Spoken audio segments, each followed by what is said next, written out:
What's happening, everybody? Mandalorian Chapter 3 is finally out after a very long week wait. We can finally talk some more Star Wars. First off, Robbie Fox not with us today. He's in West Virginia, right? No, I'm Providence, Rhode Oh, why did I Island. say West Virginia? Okay. I don't know. I don't know. Rough and Rowdy, really, they go everywhere. You're It's a not big here. tour. You're not in New York. That's the point. Time to talk about Mandalorian Chapter 3, and to quote Carl Weathers' character from Arrested Development, baby, we got a stew going. Oh, we do. Because shit is happening now.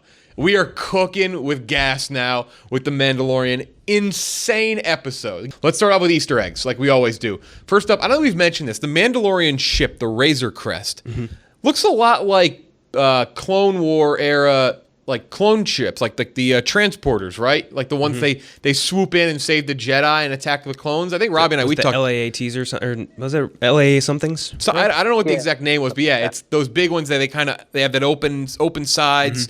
The Jedi were in the clone. Yes. Yeah. They look like paper clips, yeah. Yeah. It kind of looks like that, right? A little bit, yeah. It looks like it could definitely be an offshoot, or it looks like they were made in the same era, something like that, yeah. Yeah, so I noticed that. Just a little touch. The big one that we didn't get a chance to talk about yet is Dr. Pershing is his name. He is the scientist, the Imperial scientist that is testing on Baby Yoda. He has a scientist, or has a Kaminoan symbol on one of his arms. And it's a symbol that you can see on the side of clones in Attack of the Clones. Yep. So he's related to Kamino, which is a planet that they visit. Obi-Wan visits where Jango is. So that's a big time hint at cloning. KenJac, you said from the start, you think it's Baby Yoda clone. I do, in fact, still think it is a Baby Yoda clone that they got from his DNA, and they did it without Yoda knowing whatsoever. So they just took his DNA, cloned him against his will, and now they're trying to do something with the little force stuff. And we'll get to, at the end, we're going to get to what exactly they're trying to get from Baby Yoda. So hold off on that. But Robbie, are we firmly in the clone camp for Baby Yoda? I definitely think cloning is involved. I don't know if Baby Yoda is a clone, though, or if they're trying to clone him. If this is, for the first time, they're like, we have this species, he's obviously very force-sensitive, let's clone him. Cloning's without a doubt involved, though. Oh, for sure. They're trying to extract something. Yeah. Trying to replicate it in another way. Wilro Hood, we mentioned Wilro Hood in the first time we did a recap. He's the guy who has the ice cream maker in Empire Strikes Back. Star Wars fans love Wilro Hood. They do a running of the ice cream maker at the big Star Wars celebration whenever they have it across the world. We see the Kamtano, the thing that he's holding. So Werner Herzog is holding, basically, with all that Beskar steel, the bounty that the Mandalorian earns because he got Baby Yoda. That is basically an ice cream maker. I was just sitting there in bed watching this episode, and I see him open it up. I'm like, that's Wilro Hood right there. That's his thing. That's the thing. It's a little safe. Who knew? Maybe that's why he was running so fast, Wilro Hood, because he just had all his money and possessions in it. If that's a safe, I mean, safes in the Star Wars world just seem inconvenient. The whole way it opened with the flaps on the side, it still had the post, and then you had to reach in. It looked like a puzzle box. I don't know. It was weird, yeah. Nothing like really easy to hold on to the sides. No. But yeah, again, fucking ice cream maker makes its appearance again in Star Wars. Then we go down to the Mandalorian. What are they calling the Mandalorian hideout? The covert. The covert, okay. So they're going there, or excuse me, the Mandalorian then goes there because he has now given Baby Yoda up to Werner Herzog. We'll get through the story in a second, but the two Easter eggs from when he goes to the covert there, one would be, we definitely see a lot more Mandalorians. We got to confirm no Boba Fett. Yeah. Like, Boba Fett ain't fucking there. No. Definitely none. At this point, it just wouldn't be an Easter egg in the background. We may still get a Boba Fett reference. That whole thing of like, oh, I think we saw Boba Fett. I'm declaring it officially not Boba Fett. We just got it's not Boba Fett. Also, like, that's not the way they would have done it. If Boba Fett's exactly. done it by being like, all right, and we'll put him in here only for the people that brighten the footage and slow it down. Like, no, that's not how they're bringing Boba Fett back. It's not him. Exactly. It's not going to be like a cameo in the background, and that's the only thing you get out of Boba Fett. It's going to be like an actual moment. It's going to be a moment you point out. Only Star Wars fans. Yeah. Out of the Sarlacc or something. I don't know. It'll be huge. Only Star Wars fans that have video editing technology can get this Easter egg. And then Jon Favreau, people have been speculating, he voices kind of the bigger Mandalorian. Heavy infantry, it said in the subtitles. That's big what his guy. name was. Yeah, it's not. It's actually an MMA fighter is the physical actor of that character. I should have written it down. Florian Montague or whatever from Creed. It definitely is Favreau doing the voice. I heard that immediately. Which he voiced a Mandalorian Pre-Vizsla. in Clone Wars. He voiced like the head Mandalorian of Death Watch pre-Vizsla. So, yeah, so... And I think that's who this is. I'm pretty sure they credited him as that in the credits. That actual, so in the subtitles they said that they just named it as heavy infantry. So like whenever he would speak, he would just say that the big Mandalorian dude had said heavy infantry, like whatever his quote was. So I don't know if he's credited as Paz Vizsla. Yeah, Paz Vizsla. So the guy in Clone Wars is Pre-Vizsla. So maybe it's it's got to be a descendant or something. Maybe brother, son. I don't know. That's interesting. Okay, but yeah, it sounded like Favreau. It had the Favreau voice. Like right away, I was like, make some Cubanos from Chef. Like, what's he doing here? Another couple Easter eggy things came from the meeting with Carl Weathers' character, who I'm still trying to remember his name, which is GREEF KARGA. There's a couple species in there. One, there's a character, if you're familiar with, you got to be a big Star Wars fan to know this one. This one's way out there. There's a character named Constable ZUVIO. Okay, Constable ZUVIO was teased as being a character in Force Awakens. There were images released when the movie first came out. There was a fucking toy nobody bought. I didn't buy the toy. That's how you know no one bought the fucking toy. I own the toy. I own it. I didn't buy it. Someone bought it for me for Christmas, and I was like, oh, Constable ZUVIO. It's an avocado, thanks. Yeah, yes, exactly. So I thought maybe we saw Constable ZUVIO, who we've never actually seen in a Star. I think he was like in the background on Jakku in Force Awakens, but it's not Constable ZUVIO. It just kind of looks like someone with a similar hat. That's what it boils down to. It's classic Star Wars, like reusing. When they don't use something, they reuse it. Yep. Toss it there. Yep. We have another bounty hunter, which is a Zabrak or Zabrak, which is Darth Maul species from Dathomir. Dathomir, yeah. We see him very briefly, right when Mandalorian enters the bar, wherever they are with the bounty hunters. You see him very quickly on camera, and he turns and he looks away. So, quick nod, nothing crazy, but we really haven't seen that live action at all. We've seen it plenty in Clone Wars and Rebels. Yeah, with like the Night Brothers and Night Sisters. You get a lot of Night Brothers, and they all look like that. Like, what was his name? Savage Opress was one of them, and like looked very sort of similar look. Yeah, so we haven't seen that live action until now. They mention a planet Karnak, which when Mandalorian is going to get his next bounty, he looks like a Mon Calamari type character, and they reference their currency. They didn't say Mon Cala, which is the planet that we've seen in Clone Wars and such. They reference a different planet, but I thought maybe we'd be seeing some underwater oceany stuff. We still might. I mean, it's very possible. But he also say that he's on the run, so I'm assuming that's like he's not on Mon Cala because he ran away. Yeah, still would have been cool. Big one, a reference to A New Hope, ball droid. Yeah, we see a ball droid, and he shoots the shit out of it.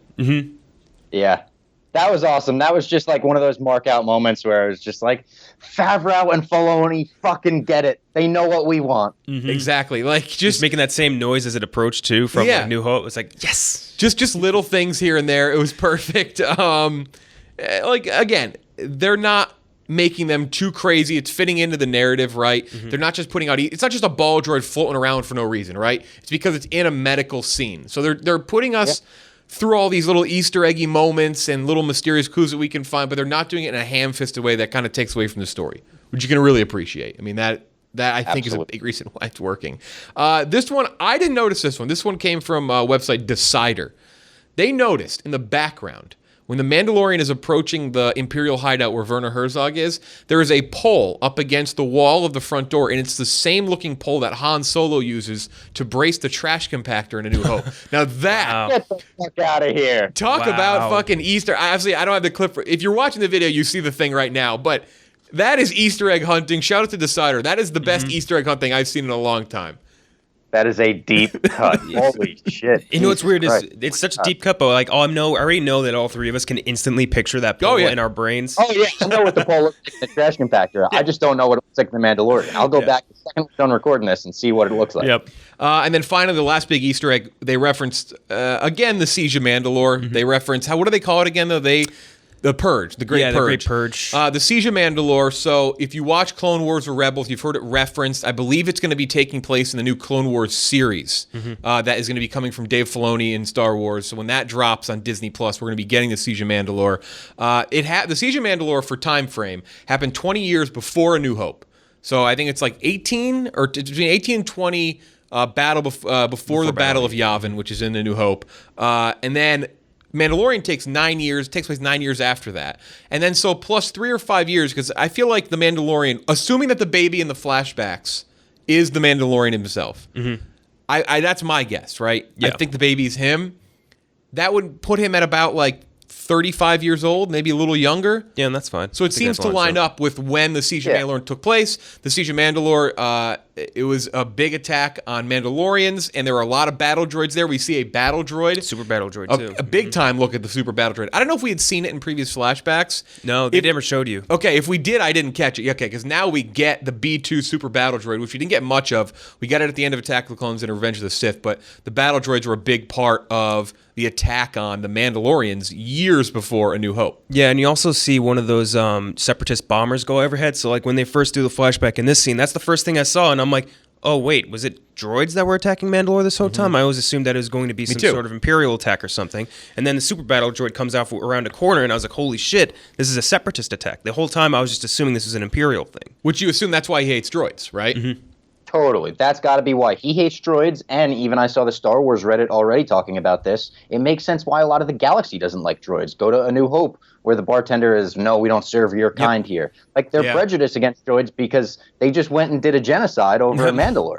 Yep, that's exactly spot on. It all ties up, all wraps up, and it's poetry. It rhymes. It's one of those things that almost like Rogue One, where like Rogue One makes A New Hope better. Like, a lot of things in The Mandalorian, I feel like, are making Star Wars things better just because they're expanding the world, expanding the universe, making everything connect. And it's all logical. It all makes sense how it connects. Last Easter egg. This is more of a guess. Get the Life Day hat on. They're wearing red robes in what appears to be the scene from the Siege of Mandalore. If you watch, and I've now watched the Star Wars Christmas special multiple times in the last few weeks just because of fucking references and other videos I've made. So I have it burned into my head. They wear red robes at the end. At least Chewbacca does. The Wookiees do. And that kind of signifies Life Day. We also got a couple references to Life Day in the first episode because the character played by Horatio Sands, the first character we see in this show, he references I want to be home by Life Day. Will this show, and I've seen speculation, Star Wars Reddit, on Twitter, will this show wrap up on Life Day? Like, is it going to be a flashback to the anniversary of the Siege of Mandalore? Did it happen on Life Day? How many days have gone by so far since the series started? We don't even know. And in that first episode, he did say, I wanted to be home by Life Day. And Jon Favreau has mentioned that he wants to do a Star Wars holiday special. So, like, it all seems to line up. The last episode's going to be around Christmas time. The last episode's like Christmas. Yep. I didn't even think about that. And when you brought up the robe, I was like, oh, shut the fuck up, Jeff. They're definitely not wearing Life Day robes. But they might be wearing Life Day robes. So that, I wasn't even going to add it to my thing, because on our rundown, I added it last second to my own because I was like, let me look it up. Like, I'm probably just reaching here. I'm nowhere near the first person to say this. Plenty of people have said this. Wow. Crazy. Wow. I mean, I could see that being the case. Imagine that. We're all sitting there playing with our Baby Yoda Christmas toys, and all of a sudden we watch the final episode, and it's like a holiday special. Holiday season, man. We're going to get Baby Yoda.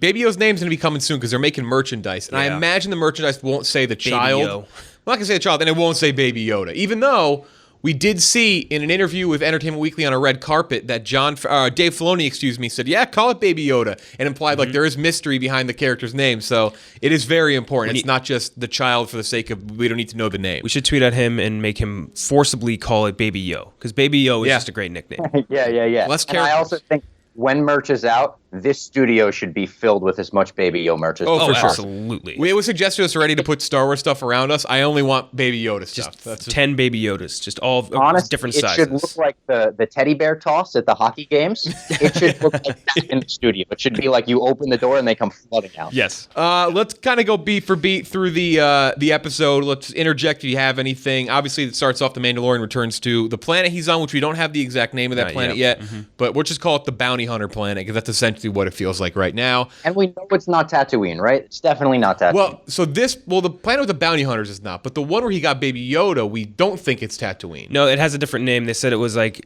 something 6, like Arval 6 or something like that. So it has a name and it wasn't Tatooine. Yeah. Okay. Cool.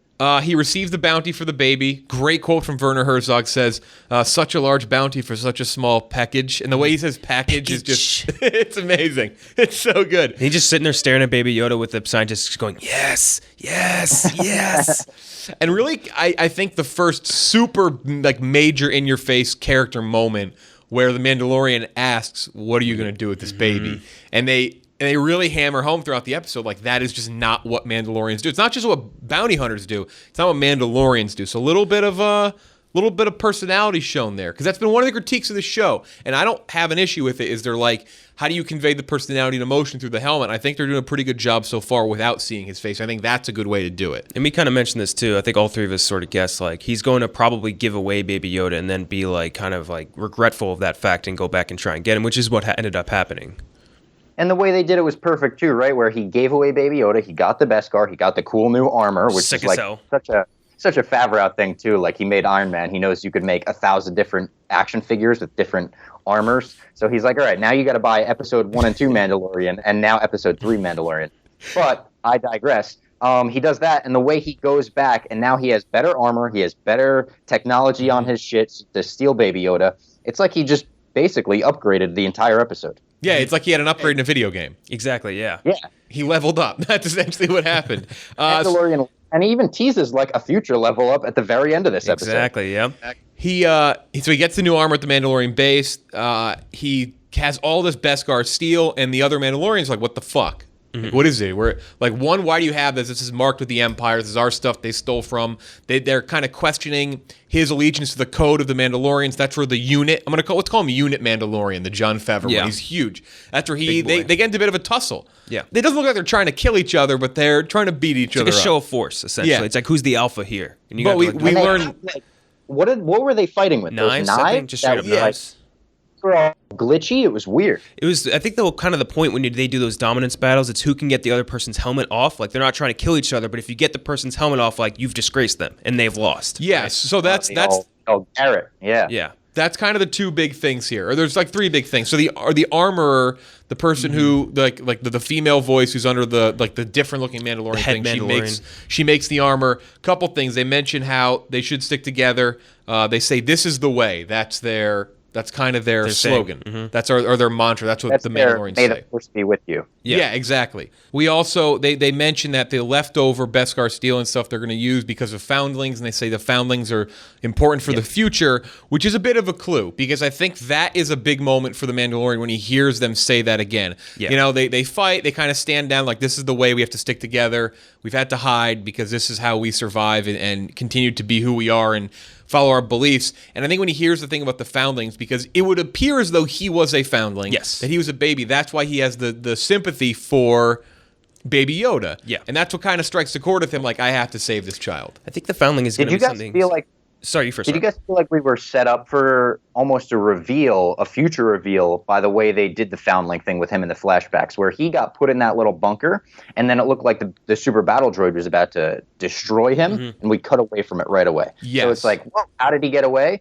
Who saved him? Is it going to be one of the Mandalorians? Is it going to be Carl Weathers' character? Is it going to be, the armor creator? I don't know. I think it's going to be some Mandalorian because that's going to be how he becomes a foundling. I'm assuming the foundling kind of thing is sort of like an orphanage for essentially like abandoned Mandalorians, like ones who don't know the code, ones who don't know how to grow up in this warrior society, because we know that from Clone Wars anyway, that Mandalore kind of transitioned to a peaceful society that abhorred violence, right? So that obviously didn't work when you're being attacked and sieged by separatist droids. So I think that they're going to be like a kind of like that warrior society that was still kind of cast away and had to hide on the moons and all that shit. So I think they're the ones that raise Mandalore and kind of bring it back from the ashes. Yeah, they're almost like a Halo Reach vibe, weirdly. From Mandalore through, like that one little squad. But you're right, they're kind of revealing more and more, and that it is important that they cut that off last second because he definitely does survive, obviously, assuming that is him, which I think we can assume it is. So someone does rescue him there. So then he doesn't go and approach Carl Weathers' character, Greef Karga, talks about, again, he breaks character. What are they going to do with the baby? Now Carl Weathers is like, all right, fuck you, not just the Mandalorians, you're going against the code of the guild, right? Actual guild, of bounty hunters. Like, we don't do this shit. And then he gives him the puck, and he thinks everything's going to be fine. And there's a little bit of a hint. We'll get to that in a minute. He shows the Greef Karga has his own Beskar steel. Puts it right in a very specific spot. His breast pocket. Okay, remember that. And then he boards the ship, thinks he's going to leave, has a moment of self-reflection, and now he goes and he saves Baby Yoda, breaks in to the Imperial hideout, breaks I forget what the little... He fucking broke it. I said in the first the first episode we did this. Jeff, put the clip back to show the flashback. I said someone would grab that thing and break it right away. He did it, and I loved it. Yep, because what you said, if it was a bouncer, like some drunk guy would just smash the thing. Yep, he just breaks. Totally. I was almost expecting the stormtrooper to be like, drunk guy. But this battle though, when it was nuts. It was awesome. They showed the the whistling bird for the first time. That thing that they talked about when they made the armor. She's like, use it sparingly. It's like very powerful, and it almost reminded me of like the Yaka arrow that Yondu uses in Guardians of the Galaxy. Yeah, where it just flies around, just hitting the shit out of everyone. It was so cool. Yeah, I guess I kind of glossed over that. So he does get the new armor, very shiny, very cool looking, badass, and he does get the whistling bird, which comes in handy because it's able to seek out when he's surrounded with Baby Yoda, steals Baby Yoda, blows up the ball droid, doesn't kill the scientist. Might have been a great. I feel like he probably should have gotten some more information on the scientist, but at that point he's trying to leave. With him. But that's kind of ask his species name, something for us. Also, we glossed over this, but in that conversation with Carl Weathers makes reference to what I believe is like a Star Wars strip club, and then the spa. He says, "I'll take you to the Twi'lek spa," and then he tells the Mandalorian to get some spices for the way home, which I think is a little drug. A little bit drug action. Carl Weathers just kind of like a white trash scumbag or something. Get some death sticks. Really grab some death sticks. Sleaze Bagano. Yeah. Don't forget. The way they shot the Mandalorian going in and stealing back Baby Yoda was so awesome. From the moment where he made the decision to go back on the ship, like that, when he starts turning everything off, I was so fired up. And then when he does it, and you see it's like dark and there's some flashlights and you see those gritty stormtroopers again. When he first grabs Baby Yoda, because they threw out the carriage, it's like, the fuck, bro? You don't have to throw out the carriage. And he's just grabbing him, and he has a gun in one hand, Baby Yoda in the other hand. I was like, I need that blown up and put on my wall right away. It's interesting because this is kind of where the John Wick thing starts, right? That's where I got immediate John Wick vibes. And it's because we're in settings and we're in environments that we're not used to seeing, right? With lights on the guns from the stormtroopers, dark stuff, it's very gritty. It's just a change. It's like similar, but at the same time, very different and fresh and new. So something I want to mention just to backtrack for a second is that when he kind of does like the thermal scan of the compound and he sees Werner Herzog talking to the scientist, and the scientist says, and he's saying to him like, you need to extract it all. It doesn't matter if he dies, extract everything. And even before that, the scientist is scanning Yoda with some device and saying like, yeah, this is him. And my brain immediately went very pessimistic and said, please do not tell me midichlorians are involved in this whatsoever. It's midichlorian. I think it's definitely. I was just sitting there, I'm like, please, no. I'm like, Filoni and Favreau are way too smart to do this, but my brain immediately went there. I think it's going to end up being something else, but that my mind went to a very dark place when they started saying you got to extract it all as fast as possible. And he's like, no, but if we do it too fast, it'll die. I don't think. I really think they're both too smart to do that, just because of all the hatred behind midichlorians just within the Star Wars fan base. But I'm not sure. Because they didn't really talk much about it they didn't talk at all about it in the sequel trilogy, and they kind of bucked the idea of it. So that's the first thing that came to my head. I guess we'll see. I thought midichlorians, going back to the DNA thing, I was thinking, how did they get Yoda's DNA in the first place if he's on Dagobah for so long? That fight with the Emperor in Revenge of the Sith, all over that place. Definitely some Yoda. So this is a 50-year-old baby. So it's a 50-year-old clone. So it's even way before Dagobah. It's before even the Clone Wars. Yeah. Oh shit, you're right. So just a fucking handshake with Palpatine. Very possible. Exactly. Yeah, and that definitely happened at some point. Yeah. So again, we get those cool John Wick vibes. Breaks him out after we see the conversation. He spies in the conversation. Glad you brought that up. So he learns a little more, but breaks out Baby Yoda. Runs away. Gets now surrounded as he's leaving for his ship by all the bounty hunters that are on that planet, including GREEF KARGA, Carl Weathers' character, and all hell breaks loose. Manages to escape. He uses his like cattle prod gun to disintegrate people, those guys, which is so cool every time. Uses the fire on his arm, which we've seen from Jango Fett and Attack of the Clones, but he used it twice. He burned up a stormtrooper, which is pretty fucking insane. Yep. But he also did it against some of the bounty hunters. He's hiding, yelling at droids. And at what point, or here, better yet, what did you think was going to happen when he looked at Baby Yoda? Because he was completely surrounded. The game was over. It looked like he ran out of options. His disintegrations were done for. What did you think was about to happen? I think we all thought the same exact thing. We thought we were about to have Baby Yoda force attack again. Very happy they didn't. Completely. I thought we were about to see every single bounty hunter like slowly start rising, and then he was going to like drop them all or something because he realizes the Mandalorian came back for him. Obviously, Baby Yoda already has a bit of a connection to the Mandalorian. When they were taking him away, he was like giving him that scared baby look. So I definitely thought we were getting another Baby Yoda moment. I couldn't wait for it. And then what we got was even more shocking and even better. Yeah, I'm way happier that they didn't try and rely on the Force again, because if that just became a thing, it would kind of be like stale. I am happy we finally got what we did get, which is all the Mandalorians from the covert coming in and saving their ass with the fucking jetpacks, which we didn't get. This was like a legit Clone Wars moment that Star Wars fans have wanted to see since they saw Boba Fett. Like, everyone's always wanted to see a clan of Mandalorian bounty hunters rolling in on jetpacks, firing missiles, firing those wrist rocket shit, and get over here things, whatever they are, the fire, everything. I loved this. I couldn't wipe the smile off my face. The heavy bounty hunter, like being like, "This is the way. We're sticking together. I don't give a fuck if we got to relocate." That was awesome. It was so. It was one of the coolest fucking and most badass Star Wars things I've ever seen. Like I was sorry, it was like 6 a.m., so I was not as in shock as I probably should have been, but I was like, holy shit, I can't wait to go back and watch this again. That's a complete rewatch episode, because the end is something that we've never seen that in Star Wars. And stuff like you said, we've been begging for that. We've been begging. The only time I really saw Boba Fett use his jetpack was to jump off the sail barge and then just to get down and just to die, and then didn't even really use it again. So we've never really seen it in action. And they come in with the jetpacks and save the day in a way that was very satisfying. Perfect for the story. Mandalorian runs away. He shoots Greef Karga, which he ends up saving him because he shot him right in the chest. There's a question on that. We'll get to that one in a second. And then he flies away, and one of the last things he says, he looks over, and a Mandalorian on a jetpack gives him a salute, and he's like, gotta get me one of those. Yep, gotta get me one of those. Now, oh my god, I cannot wait for this motherfucker to get a jetpack. Yep. And he gives Yoda the little, it was like a little ball that was screwed onto the thumb. Yeah, it's clutch. And it was just kind of that symbolic moment of like, oh, we're in this shit together now, Baby Yo. Audience questions at X the X Lantern X. A lot of X's there. Why did the tribe support him when he broke the code? Are they all guild members and bound to the code? And they wanted. Well, he also asked to speculate how Mandalorian survived as a kid. But I think Robbie, you already touched on that. We don't quite know yet. Something does save him, but they did support him after he broke the code, and I think that's because the only code he really broke was the code of the guild, because the Mandalorian code, like, they have to stick together. I think they hammered that home. That's very important for them. Yeah, it wasn't like he betrayed the Mandalorians at all by what he did. I think it is also one of those things where it's like, if your boy does something stupid, he's still your boy. So you got to go defend him. You got to have his back, and that's what the Mandalorians did. Yeah, I think that their number one, like, overall part of, like, the Mandalorian code is just, like, support each other. And I think that's kind of overrides everything else. And they talked about that. They were like, our strength was, in numbers, and then it disappeared. And then obviously at the end, we saw that strength in numbers. We saw how it operates, and it is awesome. It was so cool. Did you notice some of, like, the blasters they were using? They were also from Clone Wars, like the squarish ones.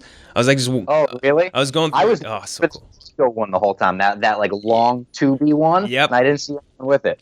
No, I did see that one, the big tubey one that they have in, like, the ones that they use on, like, I think Empire Strikes Back, they have it a lot, and like the guys on the ship right in the beginning of New Hope have like those big tubes. Yes. Yep, I saw that one. At Dylan Wilsu says, did the Mandalorian shoot Greef Karga and steal in the Beskar steal on purpose? He flashed it, right? He flashed there sitting down, so he knew it was in his pocket. And I feel like he did. I think he did. I think he didn't want to kill him. The Mandalorian's a step ahead, because that's why he's so fucking successful at fighting. I think he's like, all right, let me just kind of take him out a minute. Let's stun him just so he falls back off my ship. But he stays alive because he still is a friend of mine, which I think Greef Karga will probably remember and make him come back to help him in the end. Now, by the way, I also like that we knew he had it in there, too. So it wasn't like, oh, how convenient. Yeah. It was a little tease in the beginning. By the way, you want to talk about John Wick moments. When everyone's fob starting, like, lighting up. Just like the scene where, like, all the John Wick villains get their phone call. It was like the exact end of John Wick 2. That was the part where I was like, I'm getting John Wick vibes. Like, oh, now this is just John Wick. This is amazing. This is Star Wars John Wick. Yeah, I definitely think that the Mandalorian just kind of like knew Greef Karga's just doing his job. He's protecting the guild, protecting his guys and all that shit. Like, it wasn't a personal vendetta against him. He shot him. He definitely knew that shit was in there. Yeah. Smoke. At Beachy_G-Town, we kind of touched on this. This is the last question. What was the material they were trying to get from Baby Yoda? You don't think it's MIDI-CHLORIANS? I don't think it is, but like the way I was so pessimistic about it that seems like there's nothing else it could be at this point, because they already have the genetic material, because I'm assuming they already cloned him and everything. But that would be my only other guess, is that they're trying to clone more Baby Yodas, so they need to get as much DNA because they still need more possible. Right, they need more DNA. This could just be a vessel, right? Yeah. For them to continue to transport the DNA. So Maybe DNA, but I don't know, I'm with you, Robbie. The first thing I thought of was midichlorians. I felt so bad for him too when he was in that thing and he just had his eyes so sad. He was like, pinned down. That was just sad to look at. By the way, another thing we forgot to mention, when he does the whole whistling birds thing on those stormtroopers, I think it was a little nod to the first episode when there's 4 stormtroopers pointing their guns at him and he goes 4 on 1. I like those odds. Yep. Yeah. Yep. Chapter 4 speculation, when they're talking, and that's Werner Herzog and the scientist, and Mandalorian's kind of zooming in. You can hear him also reference he. Mm-hmm. He references somebody. Werner Herzog says he wants the baby alive or something, and I think the scientist may say, regardless, they reference a he. There is someone else. I don't know if it's Giancarlo Esposito's character. There's another character we haven't seen yet, because it seems like Werner Herzog just doesn't give a shit. He's just kind of like, all right, just take the baby. I can't protect anymore. I don't give a fuck anymore. Like, we've made the move. I'm sure he got paid. So he doesn't seem to be the guy, right? He's the client. He's not the guy. The scientist seems to be reporting to someone even bigger in the grand scheme of things. Yeah, I think the guy's going to be someone to do with the First Order. I think that's like the natural progression of this. We know the First Order was born from the Battle of Jakku, and that's already happened at this point. So I think that's probably the most logical conclusion. I think it's definitely Giancarlo Esposito. I think that's how you bring him in, and then once the Empire, quote unquote, or the First Order gets brought in there, then you could bring in Cara Dune, a former rebel, and you could really get going on the second half of the season. Yeah, because I think that is the big hint and the big question. There's a lot of cool things that we saw, but that conversation, I think, will be the thing we expand on the most, because it wasn't just in there for the Mandalorian to go, oh, they're in there, cool, now I know where they are. Like, that was clear exposition and future plot point stuff of, like, he wanted him alive or I want him alive, and he's like, I can't protect you, and there is a bigger person at play. There's anything else from that related to that you have? No, I don't think so. I just think that that's going to be... I'm still kind of stuck on where they're going to bring him. So, like, that's my biggest thing. Where's he going? Where's he going? I just don't know. I don't know. And that's kind of what I like about this. A lot of mystery. Yeah, and it's also self-contained. We got another self-contained episode where it's like we got the full story, and next week we have no idea where we're going because we sort of wrap things up here. Also, last thing with this, his face. I think we're going to see his face. Oh, yeah. We're going to. I think it's been... Of course we're going to see his face. Come on. I think we will too, only because they made a very, very big point of you do not ever take off your helmet. Did you ever have your helmet removed? And he keeps saying no. And I think he's going to have to take it off in a moment of weakness to prove something, or... He's breaking the rules already. Like, I think that he's going to take it off to do something, some sort of big emotional... He's a good-looking guy. He is. Pedro is a good-looking dude. Great-looking guy. Yeah. I was on the fence. I'm like, maybe we won't even see it this season, but they're almost hammering it over your head. They're like, oh, you never take off the helmet. You're going to take off the helmet at this 2 point. times now they mentioned it. And I know you want to mention too, KenJac, before we wrap this up, who directed the episode, because it's very important for future Star Wars things. So Deborah Chow directed this episode. She is going to be heading the project. I think helming the project is what Lucasfilm said for Obi-Wan, the Obi-Wan series. Directing all of the Obi-Wan series. Yes. So this is obviously our first indicator that is going to be awesome. And I don't know about you guys, this is my favorite episode so far. It's the most like simple brain because it is just the most action straight up, but the action was all absolutely fantastic, and I'm just super excited now, even more so for the Obi-Wan series. Are we going to get Obi-Wan Wick, old Obi-Wan Wick? Basically, like the way she shot the action was that perfect style where it was zoomed out and you could see things. It wasn't too close up and shaky cam. It was a beautiful episode to look at, and the action was perfect for Star Wars. So, again, if you're pumped for Ewan McGregor's return as Obi-Wan, you should be after seeing this episode, because Deborah Chow's back for Obi-Wan. Definitely. I think this is the perfect tone. I want to see Obi-Wan just like saving orphanages constantly in that show. Do you have anything else? Did you have anything you wanted to add? The only thing I was going to say before is that I'm Team Scientist. He tried to save Baby Yo. You're on our team now. Scientist tried to save Baby Yo. That's all I'm saying. I'm out Scientist. Werner Herzog wanted him dead. He He said the only reason the baby's alive is because of me. I think Werner Herzog wants to get the fuck. I think he's a bit of a bait and switch. Like, we're meant to think he's a bigger thing than he really is. Yeah. I don't think he is at all. I think that was kind of clear from, again, what he said, like when they referenced quote unquote he. There's a bigger power at play here. So I'm just saying, right? The scientist helped Yoda stay alive. Baby Yoda would be dead right now if it wasn't for the scientist. It's true. I didn't like his sunglasses. First sunglasses ever. They look pretty sick. All right, give the thumbs up. Appreciate you guys watching. Subscribe, all that. That helps out. Let us know below in the comment section what you think about this best episode of Mandalorian. After Thanksgiving, the day after Thanksgiving, we'll do the breakdown of Chapter 4. Watchmen breakdown coming out next Monday as well for Episode 6. That shit is insane. For Robbie, KenJac, I'm Jeff Lowe.